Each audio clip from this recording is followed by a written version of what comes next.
बोलू द्या, जरा बोलू द्या. एक शांत.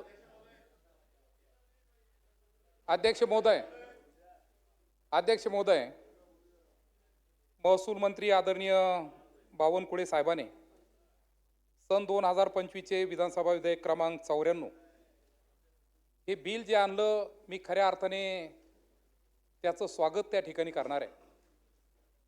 अध्यक्ष महोदय, हे बिलाचा हेतू आणि उद्देश अत्यंत चांगला आहे. त्या ठिकाणी महसूल मंत्री महोदयांनी त्या ठिकाणी सांगितलं का नागरी भागामध्ये, शहरी भागामध्ये याचा जवळजवळ 60,000 नागरिकाला त्या ठिकाणी फायदा होणार आहे. 60 लाख लोकांना त्या ठिकाणी फायदा होणार आहे.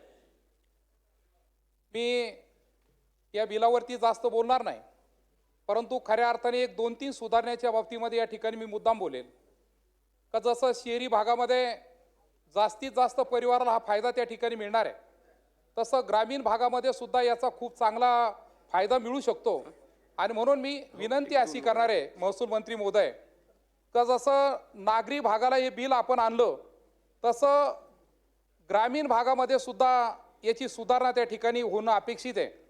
कारण ग्रामीण भागामध्ये सुद्धा आपण पाहतोय का आज अक्षरशः विभक्त कुटुंबामुळं प्रत्येकाच्या वाट्याला खूप थोडी थोडी जमीन त्या ठिकाणी आलेली आहे. आणि म्हणून मी आपल्याला विनंती करणार आहे अध्यक्ष महोदय, का घरकुल असतील, विहिरी असतील, त्या ठिकाणी घरासाठी जागा असेल. अक्षरशः ग्रामीण भागामध्ये घरकुलासाठी जागा नाही. कुणी 1 गुंठा, कुणी अर्धा गुंठा, कुणी 2 गुंठे जागा त्या ठिकाणी विकत घेतं. परंतु ही विकत घेण्याची पद्धत ग्रामीण भागामध्ये फक्त नोटरीवरती त्या ठिकाणी विकत घेण्याची प्रथा आहे. सातबाऱ्यावरती त्याची कोणतीही त्या ठिकाणी नोंद होत नाही.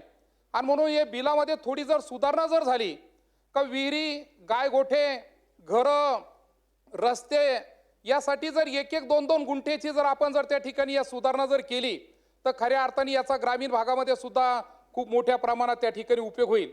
अध्यक्ष महोदय, याला जोडून मी महसूल मंत्री महोदयांना त्या ठिकाणी सांगणार आहे, काही बिल जरी नागरी किंवा शहरी भागात जरी असलं, परंतु भोगोटदाराच्या बाबतीमध्ये सुद्धा आपण या बिलाच्या बाबतीमध्ये एक सुधारणा करणं त्या ठिकाणी अपेक्षित आहे. कारण मी बऱ्याच ठिकाणी पाहतोय, माझं वैजापूरमध्ये सुद्धा मी पाहिलं का अक्षरशः 40-40, 50-50 वर्ष झाले नागरिक त्या ठिकाणी राहत आहे, परंतु त्यांच्या नावावरती कोणताही 7-12 नाही, कोणताही PR कार्ड त्यांच्या नावावरती त्या ठिकाणी होत नाही. आणि म्हणून या बिलामध्ये सुधारणा करीत असताना भोगोटदाराच्या बाबतीमध्ये सुधारणा करणं त्या ठिकाणी अपेक्षित आहे. आणि ज्या ज्या ठिकाणी शहरी भागामध्ये आपण ही सुविधा त्या ठिकाणी देणार आहे, थोड्या थोड्या रस्त्याचा विषय सुद्धा प्रामुख्याने त्या ठिकाणी घेण्याची गरज आहे. आणि म्हणून मी फक्त हे बिल जे आणलं ते ग्रामीण भागामध्ये सुद्धा असावं, त्यामध्ये सुधारणा करावी, एवढाच या ठिकाणी आम्ही विनंती करणार आहे. धन्यवाद. कृष्णाभाऊ खोपडे.